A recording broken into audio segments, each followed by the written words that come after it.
ఇండస్ట్రీలో అంటే చాలామందికి ఒక తప్పుడు అభిప్రాయం ఉంది. మోహన్ బాబు గారి కాంపౌండ్, మంచు గారి కాంపౌండ్లో భయంకరమైన క్రమశిక్షణ, నటుల మీద అజమాయిషీ ఉంటుంది, మేకర్స్ మీద అజమాయిషీ ఉంటుంది.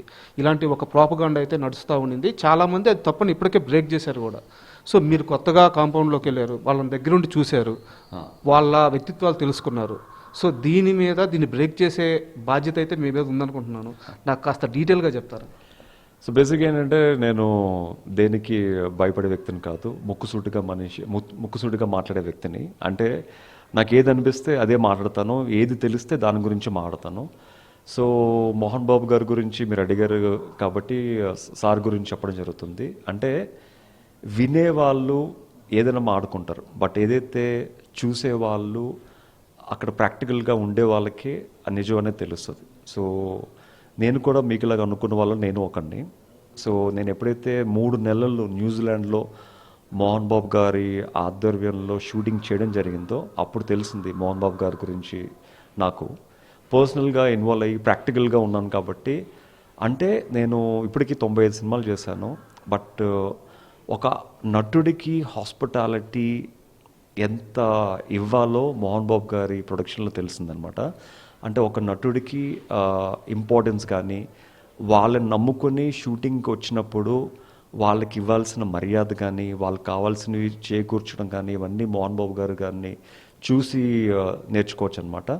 సో ఆ న్యూజిలాండ్ వెళ్ళిన తర్వాత ప్రతి ఒక్కరికి ఏం కావాలో అని అడిగి, ఓ నీకు బిర్యానీ ఇష్టమా, మనోడికి బిర్యానీ ఈవినింగ్ వండించండి అని చెప్పి, అలాగా ప్రతి ఆర్టిస్ట్కి, ఈవెన్ చాలామంది కంపెనీ ఆర్టిస్టులు కూడా ఇక్కడి నుంచి రావడం జరిగింది.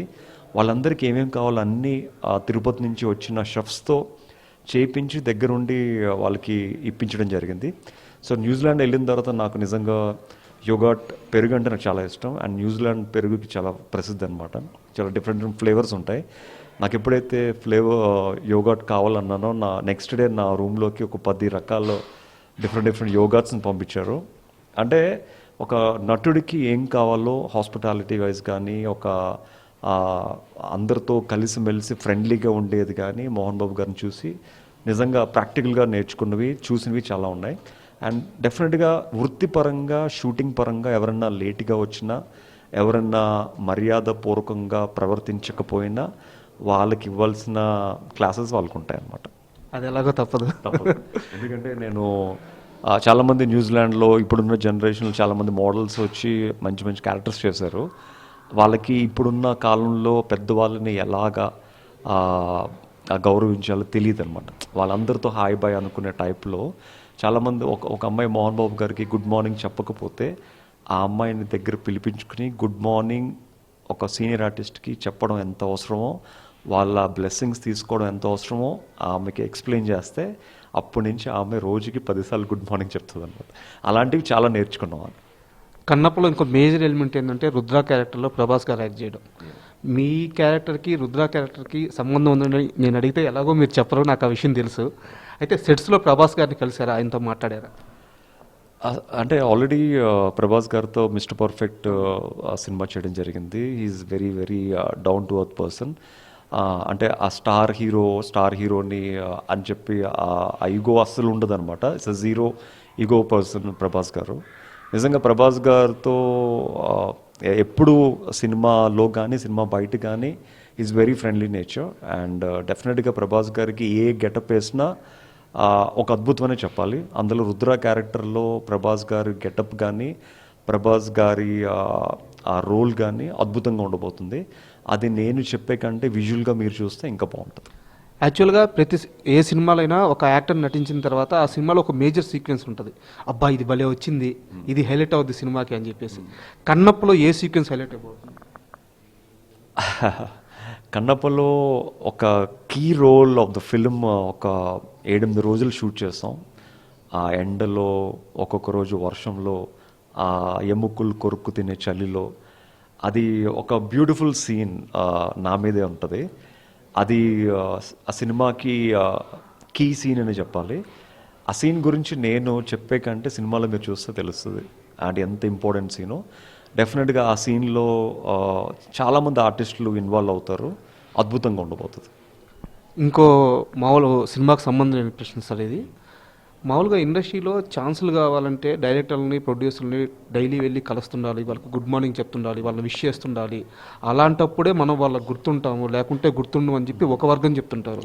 మరో వర్గం వచ్చేసి అలా ఎవరిని కలవాల్సిన అవసరం లేదు, ఆ క్యారెక్టర్ మనది అయితే మనం చేస్తేనే అది పండద్ది అని వాళ్ళు అనుకుంటే మనల్ని ఎత్తుక్కుంటా ఫోన్ చేసి మరీ వస్తారు అని చెప్పి కొంతమంది చెప్తారు. ఈ రెండిట్లో ఏది కరెక్ట్? రెండు తప్పే.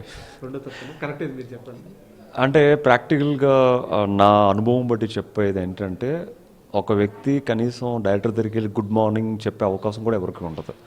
అంటే సీనియర్స్, అంటే ఆల్రెడీ ఎస్టాబ్లిష్ యాక్టర్స్కి ప్రాబ్లం ఉండదు, కానీ ఈ అప్కమింగ్ యాక్టర్స్కి కనీసం డైరెక్టర్ని కలుసుకునే అవకాశం కూడా ఉండదు. ఆ ఉండేటట్టు కల్పించదు ఎవరంటే ఈ ముందుండే కో డైరెక్టర్స్, అసోసియేట్ డైరెక్టర్స్ అసలు డైరెక్టర్ దగ్గర కూడా వెళ్ళనివ్వరు. అంటే అలాంటప్పుడు మీకు గుడ్ మార్నింగ్ చెప్పే అవకాశం ఎక్కడ వస్తుంది? మీరు ఫోన్లో నెంబర్ ఉంటే గుడ్ మార్నింగ్ చెప్పుకోవడం ఉండడం తప్ప, మెసేజ్ పెట్టడం తప్ప you cannot say good morning to any one.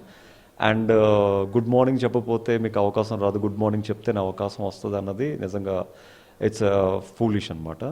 So ఒక డైరెక్టర్కి ఫస్ట్ మనం ఏంటో తెలియాలి, మన టాలెంట్ తెలియాలి.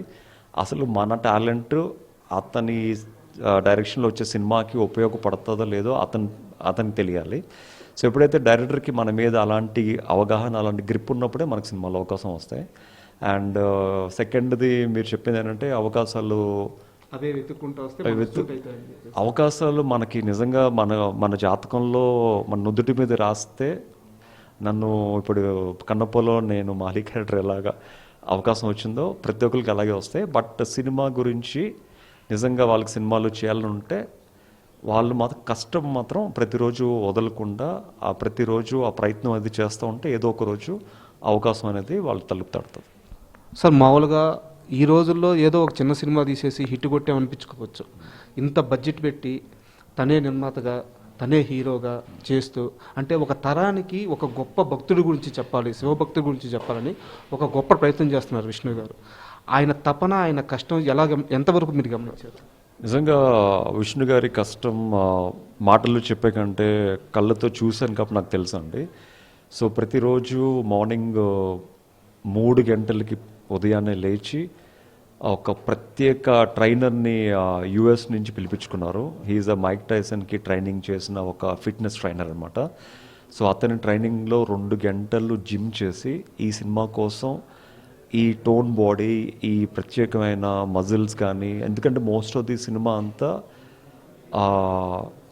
టాప్లెస్ ఉంటుంది అనమాట. ప్రతి ఒక్క క్యారెక్టర్కి బేర్ బాడీతో చేసేవలసిన సినిమా ఇది. ఎందుకంటే ట్రైబల్ అప్పుడు మోస్ట్లీ టాప్లెస్ ఉంటారు కాబట్టి ఈవెన్ ప్రతి క్యారెక్టర్కి ఒక టోన్ బాడీ ఉండాలి యాక్చువల్గా. ఈవెన్ హీరోయిన్కి కూడా ఆ టోన్ బాడీ కోసం చాలామంది హీరోయిన్స్ని మార్చడం జరిగింది సినిమా కోసం. అంటే అంత టోన్ బాడీ ఉన్న ప్రతి క్యారెక్టరు ఈ సినిమాకు అవసరం.